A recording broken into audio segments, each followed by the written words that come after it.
How to delete Reddit account permanently in 2024. Hey everybody, welcome back to our channel. In today's video, I'm going to guide you through the steps on how you can delete Reddit account permanently in 2024, so make sure to watch the video till the end. To basically delete your Reddit account permanently, open up your browser, go to reddit.com and log into the account that you'd like to delete.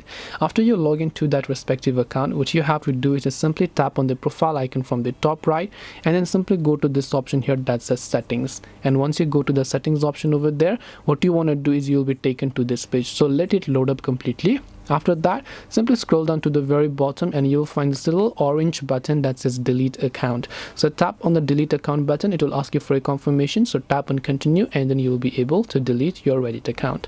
This way you can delete your Reddit account permanently. Hope this video was very helpful. If you have got any more questions, queries or doubts, feel free to also leave them down in the comment section. Thank you for watching till the very end and see you soon in the next video.